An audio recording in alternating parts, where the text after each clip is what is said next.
Okay, we're gonna get right onto the second game with the GM Kiara Takanashi, once again with the white pieces, and GM Amelia with the black pieces. If I sound a little sad, it is because I just analyzed like almost half an hour of this game, only realizing that I'd analyzed it like this with GM Kiara Takanashi with the black pieces and Amelia with the white pieces. And I just mixed up the names. Honestly, I kind of just regret not just leaving it at that and then having you guys confused, but for the sake of this video, I'm just gonna re-record the past like half hour, except switching the names. So, again, if I sound a little dejected, it's because I am. Pull that out of the way. First move. Pawn to F4, the bird's opening. Passive approach, sign of a coward, followed by b5, and then pawn to d4, so straying away from the bird opening, and then bishop to b7 with the fianchetto, knight to c3 developing, and then knight to c6 is played. Now, I'm not going to give you a lot of time to try to figure out why this is a blunder. I'm just going to show you. Knight captures on b5. Yes, the pawn is hanging. You kind of get used to it, sadly. Kind of build up in immunity after watching enough Hololive chess where, you know, you kind of get used to hung pieces and the like. And one of the reasons why you don't play a pawn to b5 like that if you're not going to defend it. So, I mean, again, I'm used to hung pieces, but I was pleasantly surprised by how fast GM Kiara Takanashi actually capitalized and punished that mistake. Bishop to a6 is played, followed by knight to a3. Best move here would have been pawn to e4, defending the white knight on b5 with the bishop right here.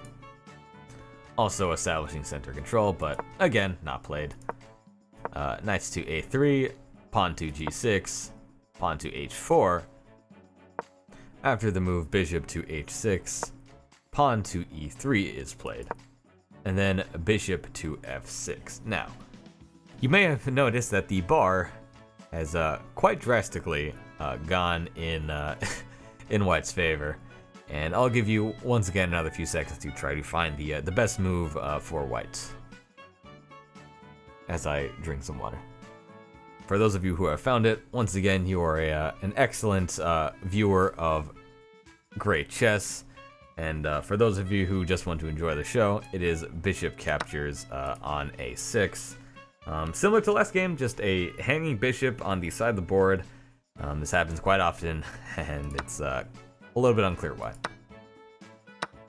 But like many great chess moves, it is actually played here, yeah. Bishop to a6, bishop captures a6 rather. Is actually played, so a welcome change from all of the missed opportunities that we're so used to when watching Hololive chess. Regardless, rook to c8 is played. Now this isn't good for a pretty obvious reason. Instead, knight to b5 is played, and then knight to b4. So I'm just mirroring that move. Bishop to b7 is played. Now this is a weird move because the right move would have just been moving it one more space and just capturing. I'm not sure really Amelia Watson, or GM Watson I should say, really knows the relative value of pieces that well. Actually, I think she mentioned she does. I mean, at least she knows that the queen is very valuable, but I'm not sure she knows that the rook is much more valuable than the bishop.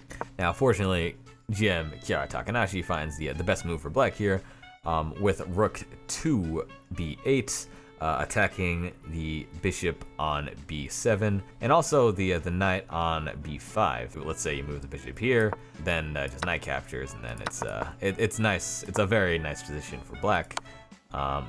So knights to c7 with check is played. Again, not a particularly good move. Best move here would have been just knight to f3, retreating it, and then you give up the white knight there, but regardless. Knight to c7 with check, queen captures, and then knight to b5. Yeah, this is bad. This is. I remember watching this on stream because she wanted to save one of the pieces, and then she sacrificed the knight for, you know, just to get the bishop out, and then you put your bishop where you can be attacked by 2 different knights, and it was it was a big Kusa moment, as they say. So the knight on f6 captures on d5. Now the move e4 is played. Now there's actually there's a very scary move that you can actually play as black here, and it would totally win the game. It is knights to c2 with checks played, forking the king and the rook, and queen can't capture because of queen captures, and then queen captures, you're trading it out, and definitely a huge win for black. And then best move here would probably be something like queen f1 and then captures, and it's just a very much not winning position for white, but you know, not played. Bishop to f6 is played, and then rook to h3, followed by knight captures on e4. Once again, not really what you want to be doing because you have this beautiful move here, and it's just so tragic that's not played. And then queen to f3 is played. Another pretty unfortunate move because of the fork. And then, but regardless, knight to d6, followed by pawn to c3. Knight to c2 with check is played, playing the fork. It's beautiful. You love to see it. The chess person within me is just beaming with joy after king to d1. Knight captures on a1, and this is just an example of GM Amelia Watson coming in with a vengeance after the previous game. So queen to d5 is played, not really attacking much of anything or really threatening much, but well, it's certainly played. Followed by rook to b6. Somewhat of an imprecise idea, but it's regardless. And then rook to e3 is played, followed by knight captures on f4. Yes, that pawn is now hanging because of the rook move. So once again, an excellent move by GM Amelia Watson. Let's not screw that up anymore. Keep going. King to e2 is played, and another unfortunate sort of happening where black can just capture this rook, but again, not played. Bishop to h2, attacking the knight on g1, and then knight to f3 is played, attacking the bishop now. Sort of a reversal, you can say. Bishop to g3. Now they move queen to a8 with check is played. Now this actually looks a lot scarier than it really is. When you see a king with this many pawns in front of it and no squares to run to, it's definitely a scary looking position. But you can cover with the rook or with the knight or the queen even. So it's perfectly safe. b8 is played, followed by queen to d5, and then h5 is played. c4, knight to c2, now with a chance to escape, and also an attack on the white rook right there. Rook to c3 is played. Actually, a string of the best moves so far, which is rather impressive. And then knight to b4, followed by queen to e5. Man, if you are a Kiara Takanashi fan, you are just not having a good time at this point, because now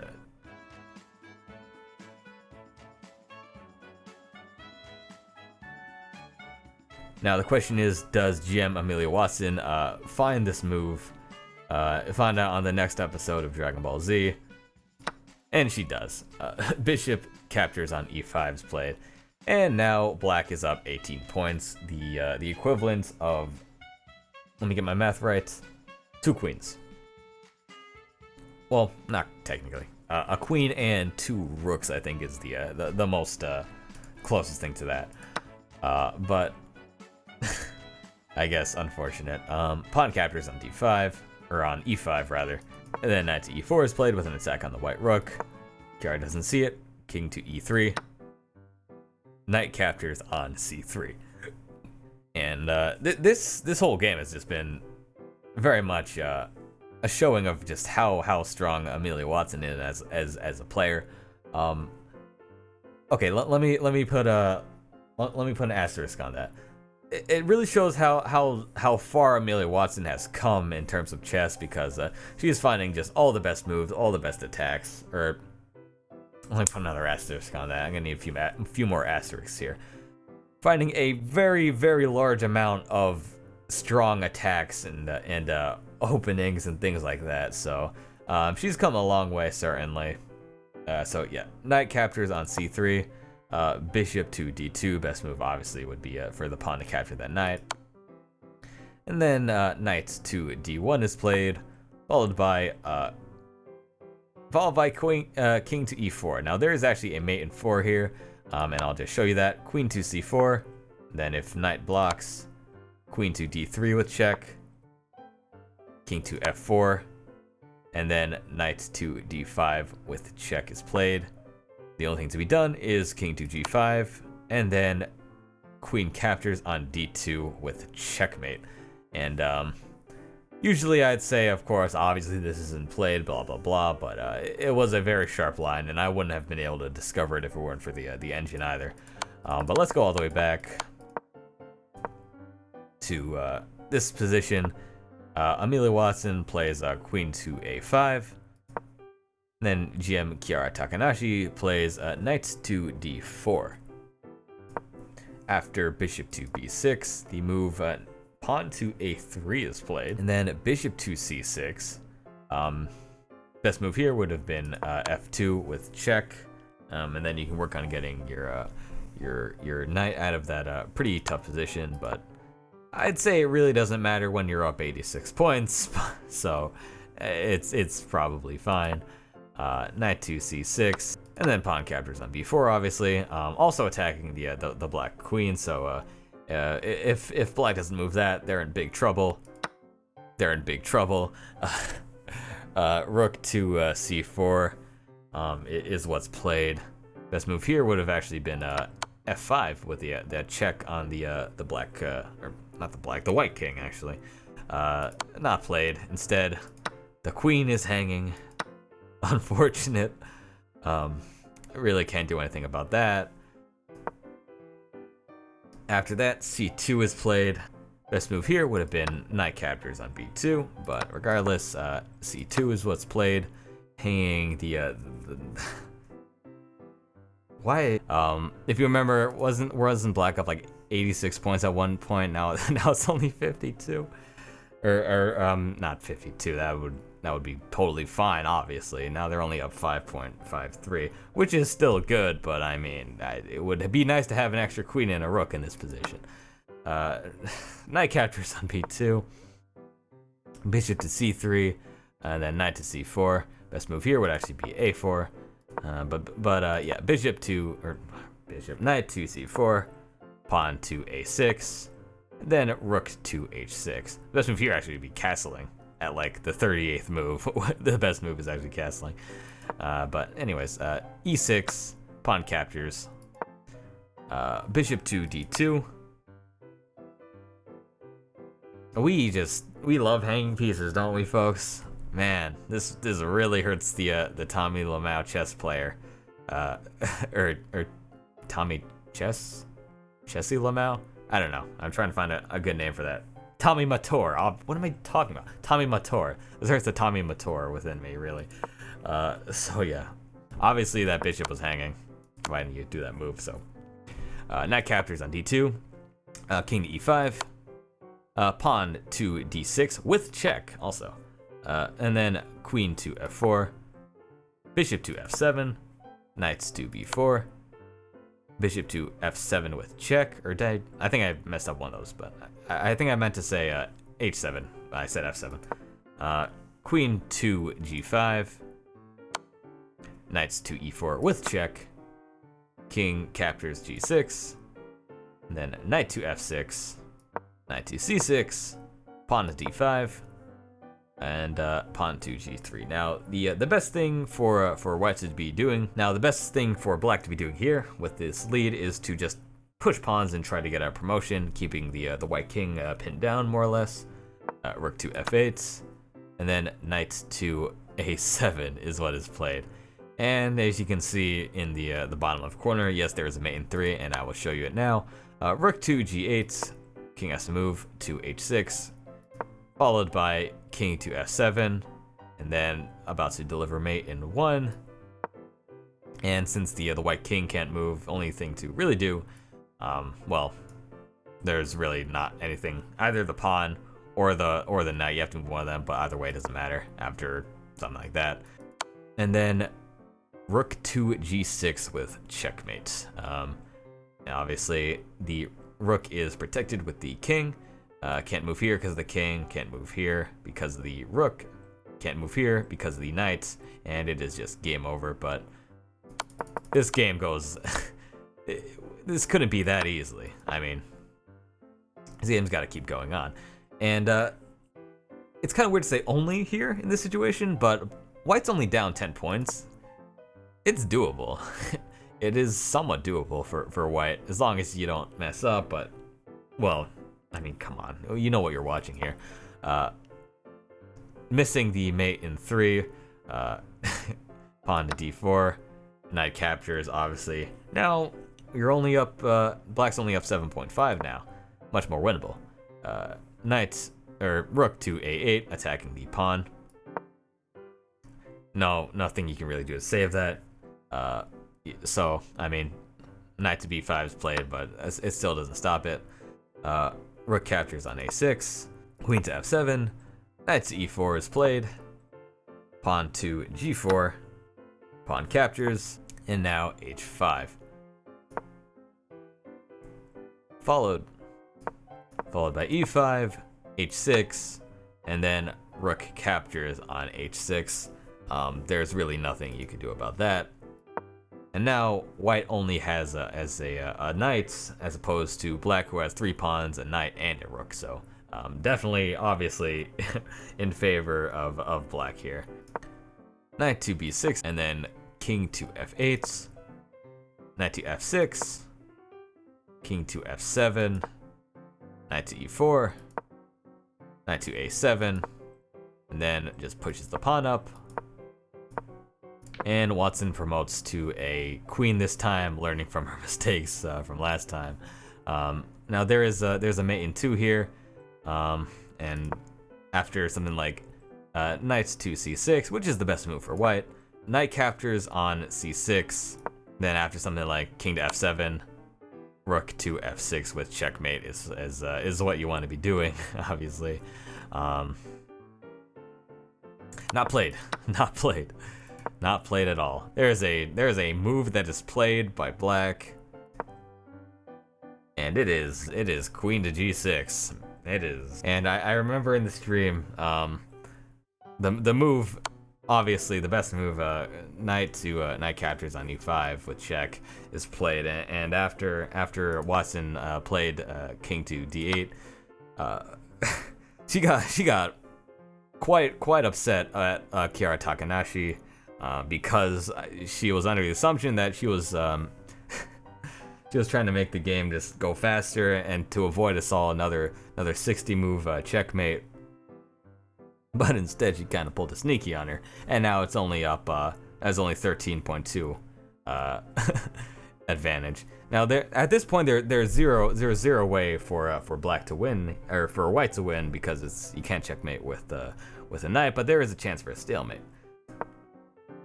So, pawn to e6, king to e8, knight to f6 with check, king to f7, and then knight to d7 is played, followed by knight to f4, e5, knight to c6, or g6 rather, e4, knight to f4, rook to b8. Best move here would be rook b2, actually. King to g7, pawn to king to f7, rook to f8 with check. After the king moves, then opens up the attack with the rook, captures on f4, and in this position, GM Kiara Takanashi resigned the game, for there is nothing more to be done here. So let's just, for example, I don't know, let's say king to g6, pawn to e2, then king to f5, move this, move the rook. Let's say king down, boom to queen. Try to get this guy. Try to attack the rook, but nothing to be done here. Mate in 2. After king moves, let's say something like here. Queen here, and then nothing to do here. It's checkmate. Kiara resigned out of just out of kindness, but in reality, there would have been a pretty easy mate. Whether GM Watson would have found that is another question, but that is the game. I'm actually very impressed by GM Amelia Watson's growth, despite all the blunders that of course were played. I'm seeing some very tremendous growth in just the amount of in just the few games that we've seen so far. So yeah, it's always nice to see. Always nice to see a blooming chess player, a blooming detective chess player, I guess. So that's the game. Let me know if you guys want to see another Hololive chess video. I'm thinking of maybe covering the Roberu chess game. That might be a fun little thing, depending on if we get another chess game or not. If we don't get much chess in a while, then I'll probably cover the Roberu game. But yeah, that's it. Thank you all for watching, and I hope you all have an excellent day.